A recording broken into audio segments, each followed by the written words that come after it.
Pues vamos a continuar donde nos quedamos el domingo pasado. Y el domingo pasado vimos un poco sobre la historia de algunos países que en su momento fueron colonias de otros países y que les tocó vivir durante la Guerra Fría. Cómo fue su transición de ser una colonia a tener su propio tipo de gobierno, y vimos que la mayoría pues terminaban con un gobierno comunista por todo este conflicto bipolar que existía en esa época, que era pues la Guerra Fría, que era Estados Unidos contra la URSS, y pues que era el capitalismo contra el comunismo o socialismo. Entonces ahora vamos a ver la otra cara de la moneda y vamos a ver la transición de otros países que en este caso, en lugar de ser colonias, pues eran los colonizadores. Vamos a ver qué les tocó vivir, qué tipo de gobierno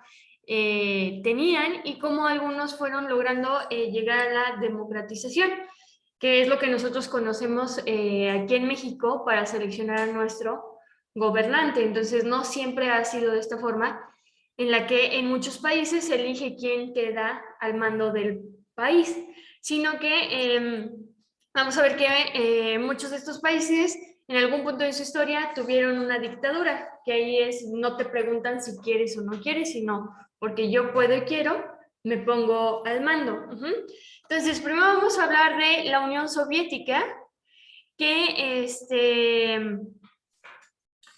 la Unión Soviética básicamente se funda en 1917, después de la Revolución de Octubre, y lo que sucede es que Rusia y sus países vecinos deciden juntarse para formar un solo país llamado la Unión Soviética.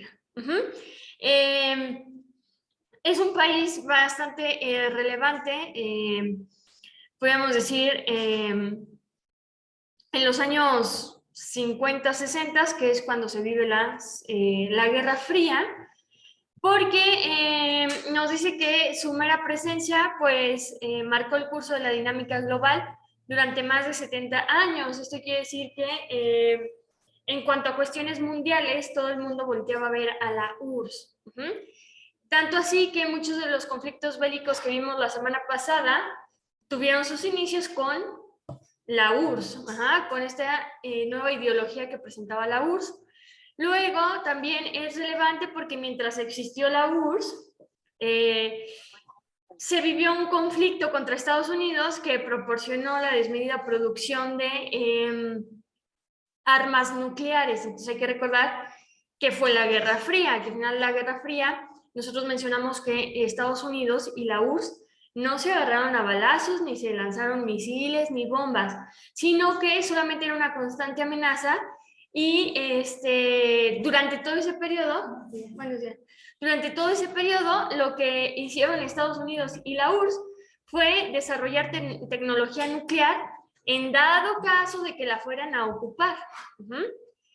Luego, también fue relevante porque en su momento lo que intentó hacer la URSS pues fue crear una sociedad más justa, y que lo logró al menos por 5 décadas, por 50 años. ¿Cómo logró esta sociedad más justa?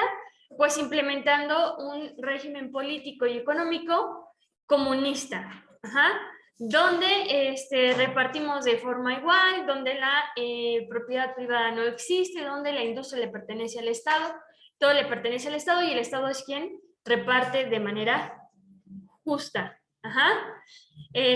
Y luego también, porque primera vez en la historia existía otra alternativa en cuestiones políticas y económicas. Por mucho tiempo, porque estamos hablando que desde la primera revolución industrial, que es cuando con la primera revolución industrial entra el capitalismo, o sea, desde los años 1850 hasta los 1945, que es cuando inicia la Guerra Fría, o sea, casi 100 años, lo único que se conocía pues era el capitalismo.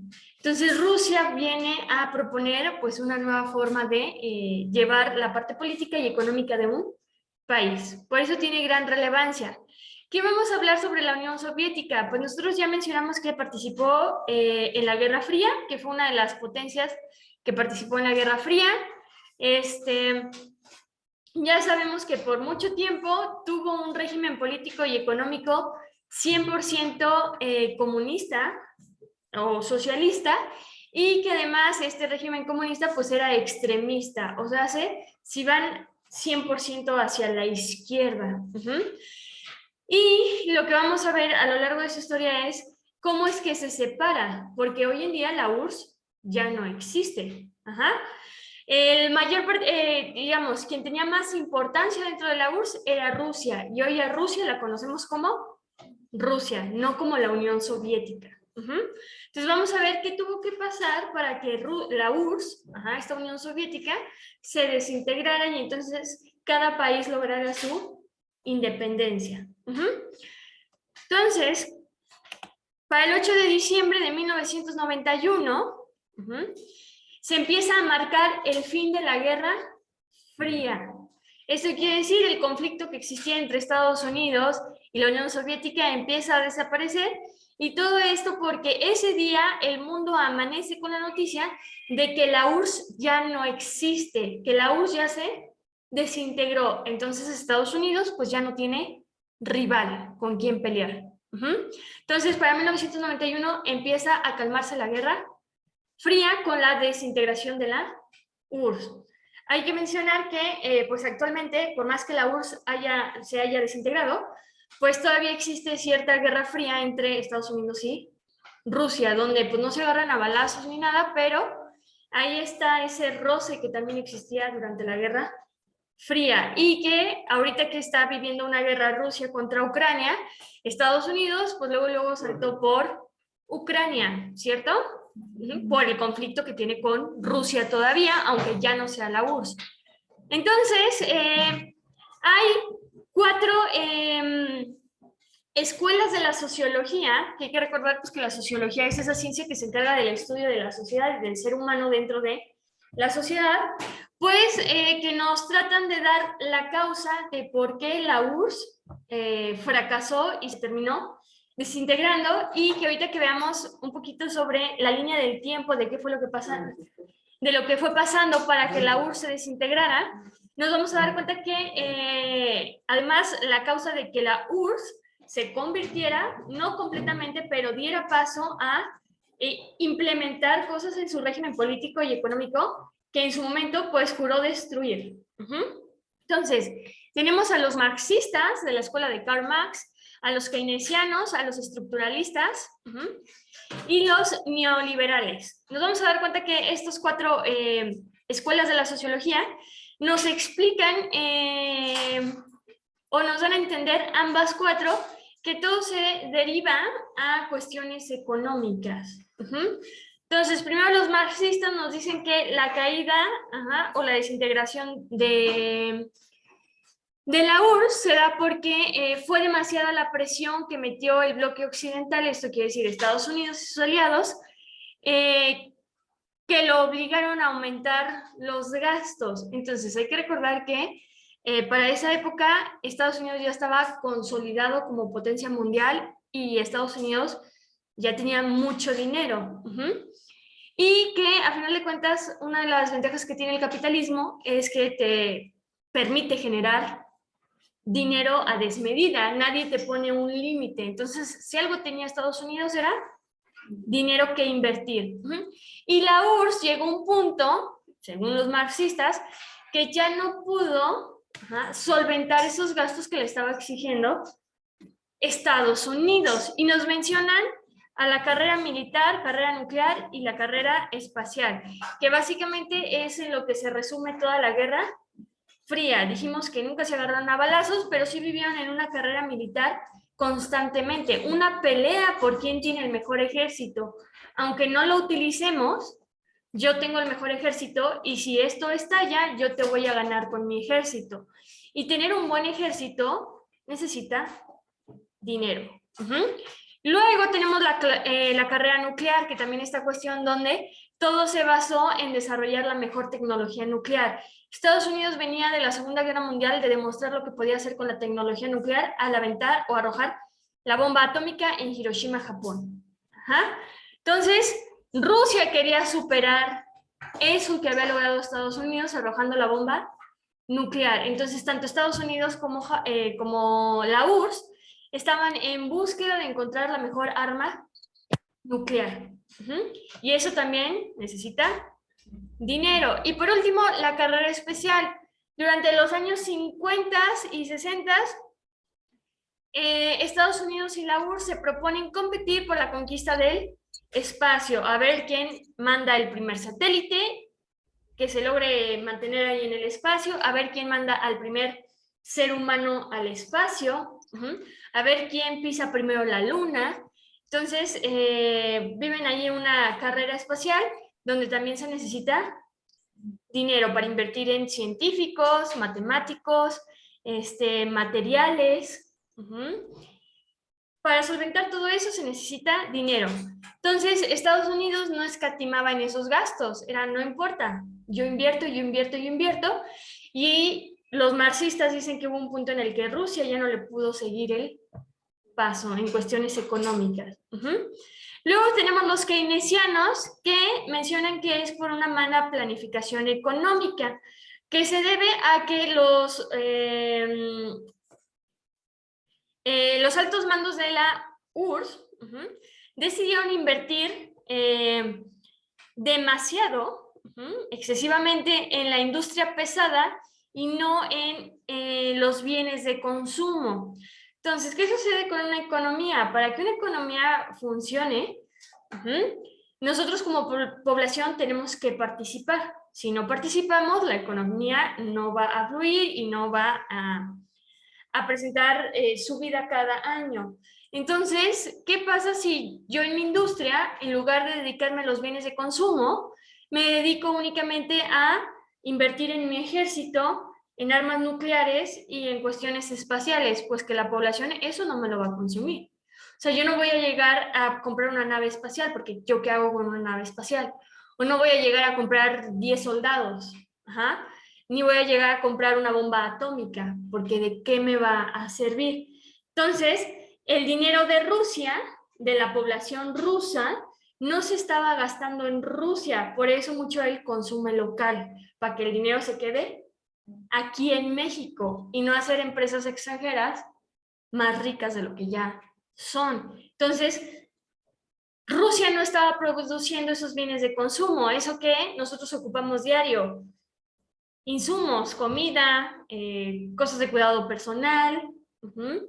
A lo mejor ni siquiera en la industria automovilística estaba invirtiendo. Entonces, al no invertir en bienes de consumo, pues la gente no consumía en Rusia, sino que tenía que ir a buscar pues cosas de otros países y entonces la economía de Rusia no iba de subida. Entonces Rusia estaba invirtiendo demasiado dinero en algo que no tenía una retroalimentación, no tenía una ganancia como tal. Luego tenemos los estructuralistas, que nos dicen que es porque la URSS nunca tuvo la capacidad de poder pasar del desarrollo extensivo al intensivo. ¿Y qué es pasar del extensivo al intensivo? Nos dice aquí que el extensivo es usando más recursos. Entonces, algo que se empezó a implementar en la industria es la optimización. Que en nuestra vida cotidiana nosotros utilizamos este término de la optimización. A lo mejor no lo hacemos consciente, pero la optimización es cuando para cualquier proceso buscamos esa opción donde consumo menos de todo, donde me quita menos tiempo, donde me quita menos recurso para realizar dicha actividad. Entonces, eso es optimizar y la industria diario está optimizando los procesos. Entonces, lo que busca la industria es producir más con menos, para gastar menos y ganar más. Entonces, dicen que Rusia no pudo dar este paso de optimizar sus procesos, sino que la URSS seguía gastando demasiado y producía menos que Estados Unidos. En cambio, Estados Unidos logró dar ese paso a la optimización y entonces Estados Unidos estaba gastando menos y produciendo más. Y por último tenemos a los neoliberales, que lo manejan únicamente como causas intrínsecas al sistema económico. O sea, hace que 100% estaba relacionado a las cuestiones económicas, al dinero. Y mencionan que sin competitividad hay menos productividad. Entonces, estas son las posibles causas por las cuales el 8 de diciembre de 1991 la URSS se desintegra, pero vamos a ir viendo a lo largo de la historia cómo se llega realmente a esta desintegración. Entonces, para finales del año 90, tenemos a un personaje que es Gorbachev, que era quien estaba en ese instante al mando de la URSS. Y él seguía sosteniendo para ese año, para los finales de 1990, que la única salvación o la única salida era que la URSS se siguiera manteniendo unida. O sea, él peleaba porque no existiera esta desintegración, sino que más bien todos esos países pertenecientes a la URSS siguieran unidos.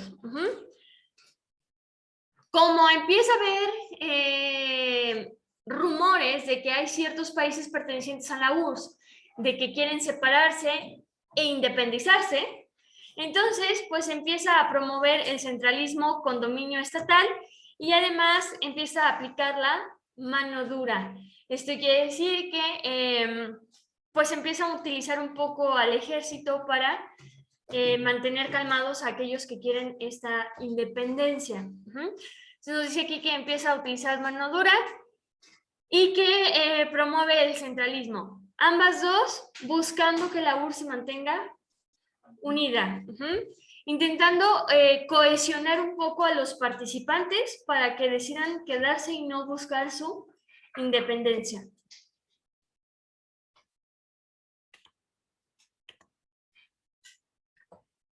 Siguen estas pretensiones separatistas que a final de cuentas fue lo que terminó con la desintegración de la URSS. Esto quiere decir, cada país perteneciente a la URSS empezaron a buscar su independencia y entonces tenemos que para 1990 hay varios países que declaran su independencia de manera pacífica. O sea, dicen, ¿sabes qué? A partir de hoy somos independientes y ya no formamos parte de la Unión Soviética. Y es Lituania, Estonia y Letonia.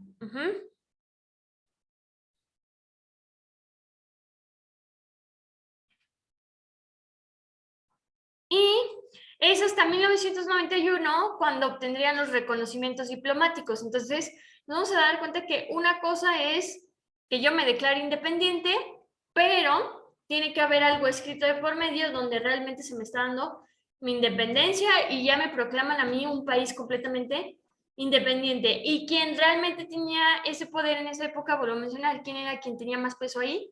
Rusia. Entonces, hasta que Rusia dijera, ok, aquí tienes tu independencia. Y es hasta 1991, porque en 1991 Rusia también decide pues independizarse, decir, no quieren formar parte de esto, pues ahora sí que cada quien para su lado. Y entonces una vez que ahora sí el líder decide independizarse, entonces ahora sí a todos les otorga su independencia. Mientras yo no decida, si tú te quieres declarar, pues tú autonómbrate independiente, pero yo no te he otorgado esa independencia que tú deseas. Entonces, hasta que Rusia dice, ok, bueno, pues vamos a separarnos, es cuando a los demás países que desde el 90 decidieron independizarse, se les otorga este reconocimiento de que ya son independientes. Luego tenemos ahora sí que en 1991 Georgia, Rusia, Armenia, Ucrania, Bielorrusia y Moldavia también se independizan. Y entonces lo que les decía, ahora sí, ya que Rusia, quien es el líder de la URSS, decide independizarse, le otorga a todos los demás su independencia. Con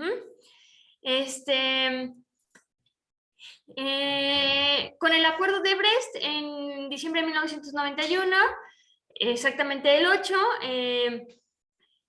se declaraba ahora sí la inexistencia de la URSS, entonces la Unión Soviética se desintegró completamente y se formaría la Comunidad de Estados Independientes, el CEI. Y por último, igual para finales de diciembre, el 25 de diciembre de 1991, Mikhail Gorbachev seguro de sus convicciones, esto quiere decir de lo primerito que vimos en la línea del tiempo, seguro de que la URSS se tendría que seguir manteniendo unida, él seguía pensando esto, decide renunciar a su cargo y pues se lava las manos diciendo, sabes que de todos modos a mí todo esto ya me había llegado con una crisis económica. O sea, el hecho de que estemos como estamos no es mi culpa, sino que a mí ya me había tocado llegar y que las cosas estuvieran así. Y vamos a ver que lo último es que este personaje Gorbachev le da el poder o el control a Boris y debido a que las cosas estaban muy mal, lo que decide Boris es que para ese punto lo mejor para la Unión Soviética ya desintegrada, o sea, para todos los participantes ya de forma independiente, lo mejor es eliminar el Estado comunista. O sea, el comunismo no los iba a ayudar a poder salir a flote de la crisis económica que tenían en esa época. Entonces decide eliminar al Estado comunista, convoca elecciones, esto quiere decir que en algún punto Rusia logró vivir unas elecciones donde escogieron a quién querían al poder. Se da la libertad de prensa. Una característica que tienen los regímenes comunistas y socialistas es que no hay libertad de prensa, o sea, la prensa vive muy callada o solo dice lo que pues quien está al mando le autoriza. Entonces, una vez terminado este Estado comunista, pues se da la libertad de prensa. Súper importante, se permite la privatización de la economía, cosa que en el comunismo no se puede, pero como les platicaba es que todos los países de la URSS, su economía estaba muy mal, que tenían que recurrir a esta privatización de la economía para que pudiera mejorar. ¿Qué es la privatización de la economía? Pues digamos que en el comunismo, quien es dueño de la economía y lo que se hace con la economía, la parte de la industria que es quien más aporta para la economía, la domina el Estado, ¿cierto? Entonces es el gobierno quien ve todas las cuestiones de la economía y quien es dueño de toda la economía. Cuando hablamos de una privatización de la economía es cuando el sector privado puede llegar a formar parte de esta economía, que es algo de lo que pasa en México. En México tenemos un sector privado que invierte en nuestra economía, ¿cierto? Como lo es Carlos Slim. Entonces, estos países tuvieron que recorrer a esa gente que tiene dinero y que puede invertir en la economía para que salga a flote, y al final de cuentas pues es privatizar, o sea, la economía ya no le pertenece todo completamente al Estado, sino que estas personas del sector privado pues ahora les corresponde pues una parte de esa economía, y con esto pues se abre el mundo al capitalismo. Esto quiere decir que a la URSS no le quedó de otra más que empezar a implementar ciertas cuestiones que pues entran dentro de la ideología del capitalismo. Y eso fue lo que sucedió con el colapso del bloque socialista. ¿Cómo es que se desintegra la URSS? Lo que les decía es que actualmente estos países son completamente independientes, la URSS ya no existe, y que en la actualidad pues quien tiene más peso es Rusia. Vámonos ahora con España. Que de la clase pasada nosotros estuvimos viendo que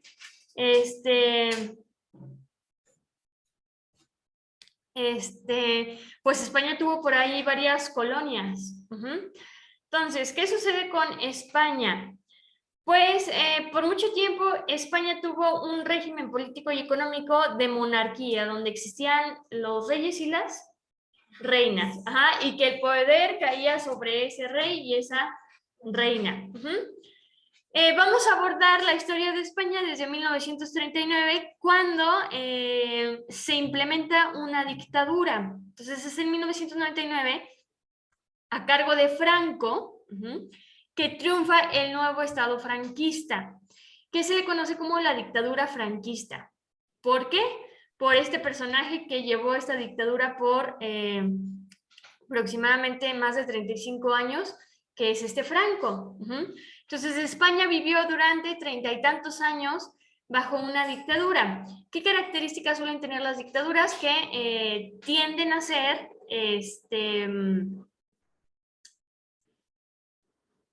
¿cómo le podríamos llamar? Tienden a ser muy autoritarias. ¿Por qué? Porque es la única forma en la que tiene esa persona que está o que se autodeclaró o autodenominó capaz de ser quien esté al mando de todo el país.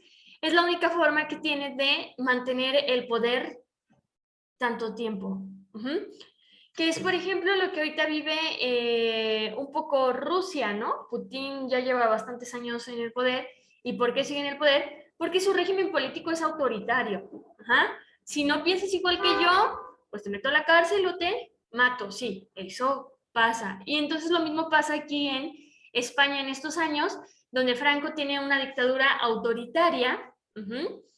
Que las dictaduras se suelen apoyar muchísimo del ejército, de la parte militar. La parte militar en una dictadura tiene mucho peso en cuanto a poder y políticamente también tiene bastante peso. Entonces, estos personajes se apoyan bastante del ejército para mantener cohesionada a la población y entonces tener pues periodos muy largos de dominio sobre ese país.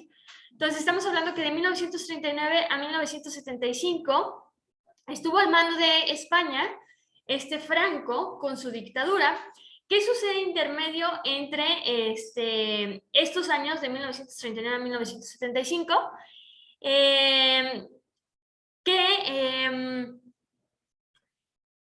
para 1960, que estábamos hablando que ya este personaje tenía un total de 21 años al poder, ya llevaba 21 años al poder, la población ya no, y la sociedad ya no está de acuerdo con lo que está pasando, cómo está llevando las cosas Franco, y entonces empiezan a surgir los primeros movimientos y huelgas en el año 60.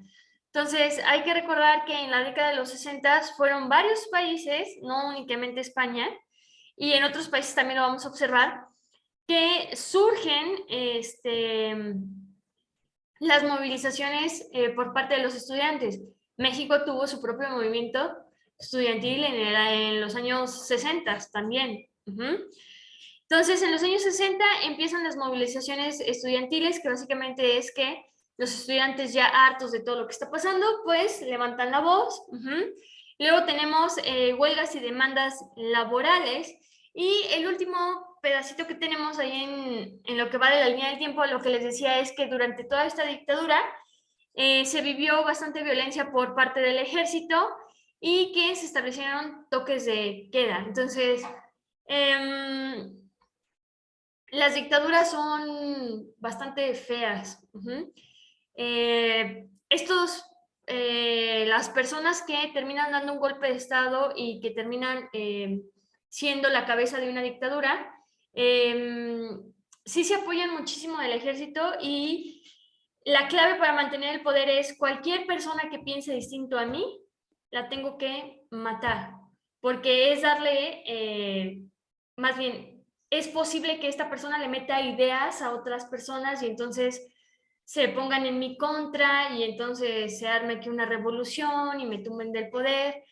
Entonces, sí, se daba mucho que persona que no piense igual a mí, pues te encarcelo o te mato. Y se daba mucho la exhibición de las muertes, te mato enfrente de todos para que todos vean qué pasa si quieren ir en mi contra, que tengo el poder.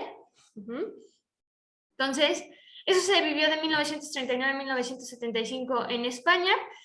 A su vez, en 1960, además de las movilizaciones estudiantiles y de las huelgas laborales, aparecen o empiezan a aparecer grupos terroristas de extrema izquierda, eso quiere decir con ideas comunistas, que también lo que buscaban pues era poder tumbar esta dictadura de Franco y a final de cuentas, una vez que se lograra, pues imponer un régimen comunista.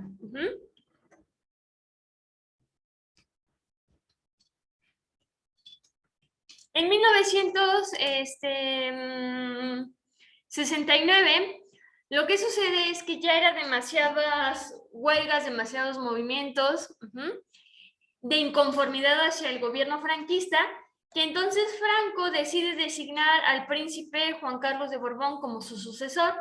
Entonces, como que le dice a la población, pues miren, yo ya me retiro, aquí les dejo a este personaje, pero pues obviamente es simplemente una estrategia como para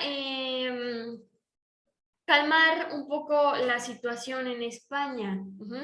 Final de cuentas, quien seguía controlando pues era Franco, pero con una nueva cara. O sea, la sociedad ya no veía a Franco como tal.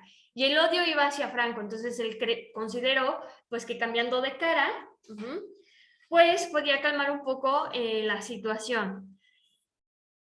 Que tiene su fin esa dictadura pues con la muerte de Franco. O sea, España logra deshacerse por fin de la dictadura de Franco con la muerte de Franco, que es en 1975. Entonces, en 1975 muere Franco, termina esta dictadura y quien queda a cargo de todas estas cuestiones es Adolfo Suárez. Entonces, vamos a ver que este personaje es a quien se le atribuye que España pudo pasar por una buena transición y lograr lograr la democratización. Entonces es Adolfo Suárez quien queda a cargo y es quien presenta un proyecto de reforma, que esta reforma es donde él proponía pues que entonces se diera la existencia de partidos políticos, o sea, que existían partidos políticos, que los partidos políticos decidieran si querían tener ideología de izquierda o de derecha, o sea, ideas del capitalismo o del comunismo, que cada partido seleccionara una persona para postular para la presidencia de España y que el pueblo fuera quien decidiera quién iba a quedar en el poder y que pues obviamente esto se iba a hacer constantemente, o sea, hace que como presidente pues no tienes la posibilidad de quedar mucho tiempo al mando del país. Entonces, en esta reforma estipula todo en 1977 y a partir de ahí, lo que sucede con España es que empieza a vivir sus procesos electorales de forma muy en paz. Y es en 1981 que a mandos del general Antonio de Tejero se intenta dar un nuevo golpe de Estado para volver a imponer una dictadura. Solo se queda en intento, esto quiere decir que este personaje no tiene éxito, no se logra, y pues se queda en un intento, no sucede nada, que España sigue perfectamente con su sistema democrático, donde existen partidos políticos, donde cada determinado tiempo pues hay elecciones y el pueblo sale a ejercer su derecho al voto. En la historia de España hay periodos muy marcados donde el gobierno que está en ese momento en turno, pues es meramente con ideas de izquierda, del comunismo, y tiene otras épocas donde está marcado que el gobierno en turno pues es con ideas de derecha, o sea, del capitalismo. Y entonces, ¿cuál es la transición política que vive España? Pues que de una dictadura pasó a poder tener, un sistema democrático para la selección de sus gobernantes. Entonces, esa es su transición. Pasó de una dictadura a la democratización.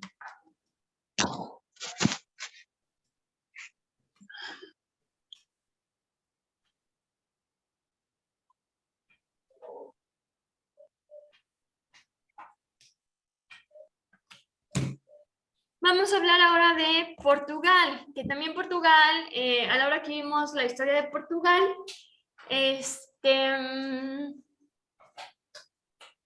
no vimos la historia de Portugal, más bien al ver la historia de otros países nos dimos cuenta que Portugal también tenía por ahí repartidas sus colonias. Uh-huh. Entonces, en 1926 empieza una dictadura fascista al mando de Antonio de Oliveira Salazar. Entonces vamos a ver que Portugal vive lo mismo que España, una dictadura, también con muchos tintes militares y autoritarios, que empieza en 1926. Este personaje dura aproximadamente 44 años al poder, Antonio de Oliveira, y su dictadura termina porque fallece. Entonces, de 1926 hasta 1970 se vive una dictadura muy autoritaria y completamente militar por parte de Salazar, y es en 1970 que fallece y que en algún punto la población y la sociedad portuguesa pues dice, ya la hicimos, ya se murió, ya se fue, ya acabamos con esta dictadura, pero lo que sucede es que Marcelo Caetano queda al mando y es el sucesor de Salazar. Entonces, de 1970 a 1974 siguen en una dictadura, pero ahora a manos de Marcelo Caetano. Con la muerte de Antonio de Oliveira Salazar, esta dictadura se ve bastante debilitada, y aunque queda Marcelo, la dictadura queda debilitada. Esto quiere decir ya no tiene la misma fuerza que en su inicio. Esto quiere decir que hay mayor posibilidad de podernos deshacer de esa dictadura ahora que está con fracturas. Para 1974 se da la Revolución de los Claveles, que la Revolución de los Claveles nosotros la mencionamos cuando hablamos de Angola. Angola era una colonia de Portugal, y por ahí en la historia de Angola, en la diapositiva nos menciona que Angola, o más bien que Portugal, realmente le otorga su independencia a Angola una vez que sucede la Revolución de los Claveles. Entonces, ¿qué sucede en la Revolución de los Claveles? Que el ejército, también ya harto de lo que sucedía en Portugal, se le voltea a Marcelo Caetano. Hay que recordar que en una dictadura el ejército siempre está del lado de quien está en el poder. En este caso, el mismo ejército, ya cansado de lo que estaba viviendo Portugal, se le voltea al dictador y decide salir a las calles de Portugal en búsqueda de poder tumbar ya definitivamente a la dictadura y poder ir en búsqueda de ese país donde se pudiera aplicar la democracia, donde podían existir partidos políticos, que civiles se podían postular para gobernar al país, que la sociedad pudiera salir y ejercer su derecho al voto. Entonces el ejército toma las calles de Portugal y su única intención es deshacerse de la dictadura de Marcelo Caetano, y se le conoce como Revolución de los Claveles porque tardó súper poquito tiempo. O sea, esta revolución duró horas, y todo esto porque Marcelo Caetano ya no tenía nada que hacer. O sea, si ya no tengo al ejército de mi lado, yo ya no puedo hacer